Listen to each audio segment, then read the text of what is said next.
What's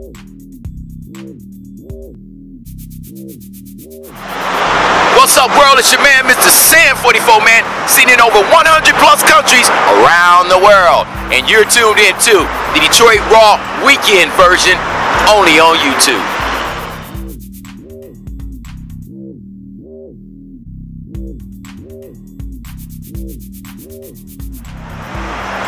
What's up, world? It's your man, MrSan44Man, seen in over 100 plus countries around the world. Hey, I'm coming up on the weekend. Last weekend I was down there in Findlay, Ohio. Shouts out to everybody down there in Findlay, Ohio. And last weekend I was down at my little program, so this is my first little weekend kind of at the crib. So on the show today, got a lot of craziness. A lot of the citizens out there wild. I don't know what to say. The city is in bad shape. You know, nobody has no money. The jobs are not around for them, so people just getting wild and stuff. So I'll let you determine how wild people get when you check out these stories from our local news, Local 4, and just really check out and see how bad it is here. Stay tuned, watch this. Detroit police are hoping you can help them track down two missing teenagers. They're looking for 16-year-old Erica Almore and 14-year-old Michaela Howard Green. They were last seen Saturday morning in the area of Helen Street and East McNichols. Erica is about 5'3", 160 pounds. She was wearing black pajama shorts with a dark shirt. Michaela is 5'4", 140 pounds. Anyone who knows their whereabouts is asked to call Detroit police.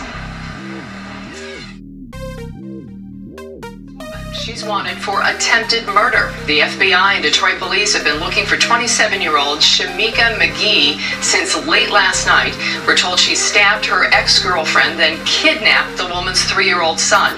Fortunately, Jamari Cook was safely returned to family members today, but his mother is in the hospital tonight in critical condition.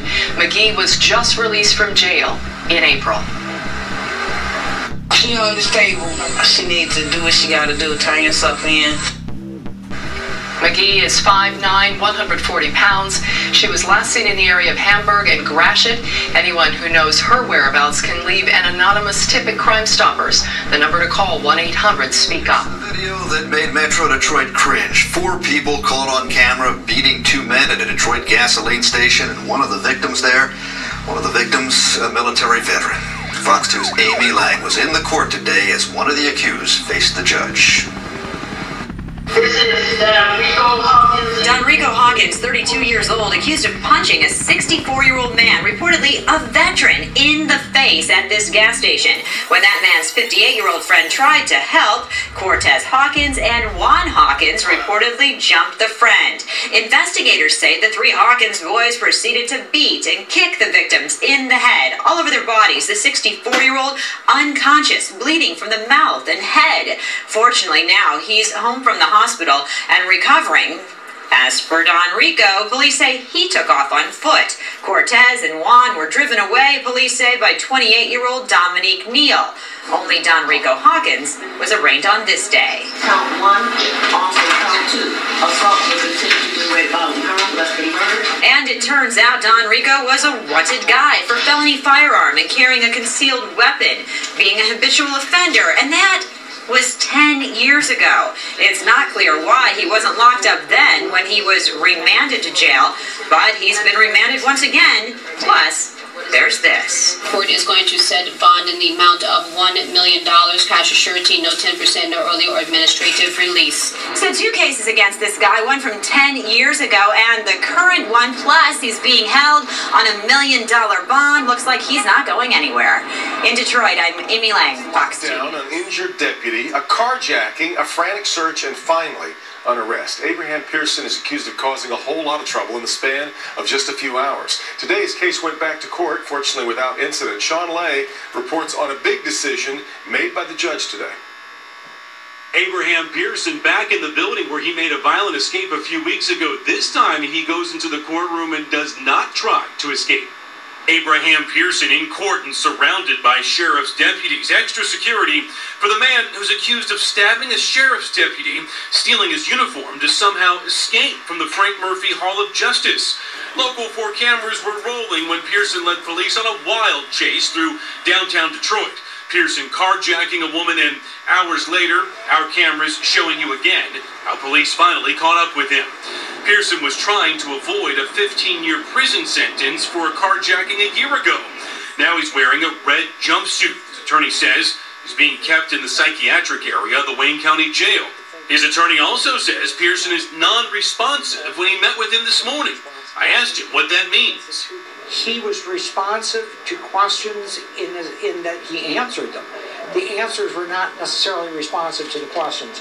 And he didn't seem to know anything about this. The judge delayed today's preliminary hearing where 5 witnesses were set to testify, ordering that Pearson undergo a psychiatric exam, and he also set a competency hearing for Pearson. If Pearson didn't know what he was doing, I asked his attorney how he came up with such an elaborate plan to escape. As a total layperson, the plan was crazy. I don't mean that makes it a psychiatric defense, but it certainly wasn't well planned. It happened to work, which was sad, that the deputy was injured. Pearson faces 11 new charges, including assault with intent to murder. Meantime, Pearson will be back before a judge in mid-November in downtown Detroit. Sean Lake. 504. And what started as an argument between a couple led to a car chase and ultimately a deadly crash on Detroit's east side. Late Saturday night, a car was being chased on Hurlbut by another car. That first vehicle hopped the curb, flew down an embankment onto I-94 near Gratiot, and that car landed on a pickup truck driving along the freeway. Sadly, 4 people were killed, 3 of them inside of the truck. 3 others were seriously hurt. Police tell us that a boyfriend was chasing his girlfriend. Tragedy there, Will. Thank you. 6:05 is your time. We have learned that it was an argument between a couple that's to blame for the killing of 4 people in a deadly crash over the weekend. Late Saturday, a girlfriend in one car was being chased by her boyfriend in another car. That first vehicle hopped the curb, flew down an embankment onto I-94 near Gratiot, hitting another vehicle. That car landed on a pickup truck driving along the freeway. 4 people were killed, 3 of them inside of that truck. 3 others were also seriously hurt. One of the people killed was 20-year-old Dakia Hodges. Family members say that Dakia was just an innocent bystander in this tragedy. It was just bad. She wasn't that type of person to be doing something like that. You know what I'm saying? Like, why was you chasing them in the first place? Oh, our hearts go out to the family. Right now, the girlfriend remains in the hospital. It's your time. New this morning, a shooting at a Detroit carryout store has left an innocent victim in serious condition this morning. It started as an argument outside of the In-N-Out beer, wine, liquor store. It's right there on the corner of Auburn and West Warren Roads. The owners of the In-N-Out were able to get the group to leave after the dispute continued inside of the store, but moments later, they returned and opened fire, leaving the owners to grab their own weapons and fire shots. A Vietnam vet who happened to be a longtime customer was outside of that store when the shots were fired.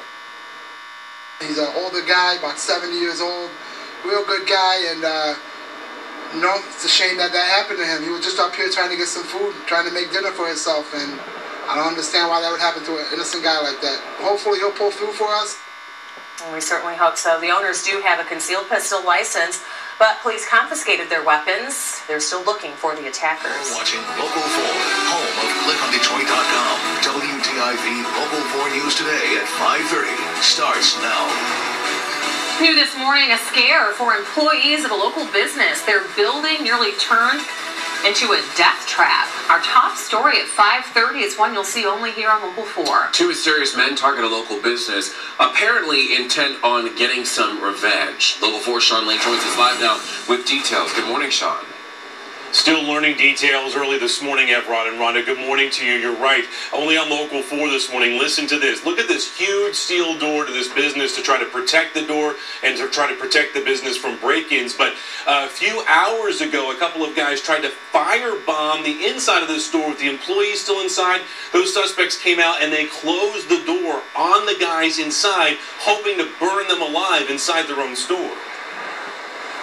New this morning, Detroit arson investigators are expected to go inside In-N-Out Liquor on West Warren at Auburn on Detroit's west side later today. The massive building is a fortress, and at closing time just after midnight this morning, two men tried to turn this store into one big murder scene. Here's what we're learning. Around 9 last night, the employees of the store were involved in a shooting in the store's parking lot. 3 hours later, two men wearing hooded sweatshirts rushed into the store. We're told in retaliation for that shooting.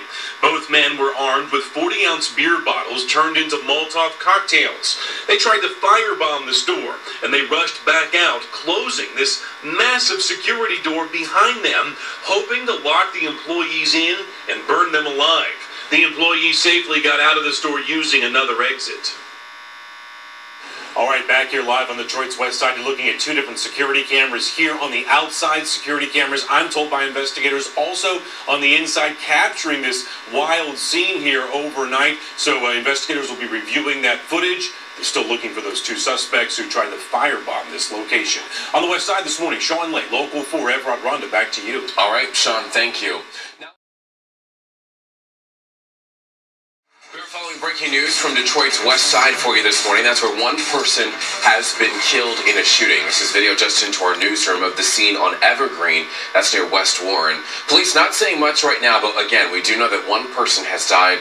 Of course, we are working to uncover more information, and we'll keep you updated throughout the news. Detroit's former mayor, Kwame Kilpatrick, is dealing with some money troubles of her own in Duncanville, Texas. Carlita Kilpatrick was fired from her job as a specialist for the city's recreation center, a job that pays her $41,000 a year. Recently released video explains exactly why she was let go. It turns out the company's finance department noticed that funds were missing, prompting a search of the offices.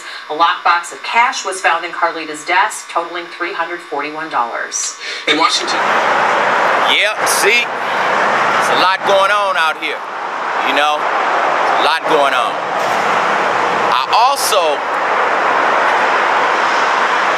Y'all know last weekend I had to go to that driver's intervention program, 72 hours, all right? Now that was just for a reckless driving thing I had.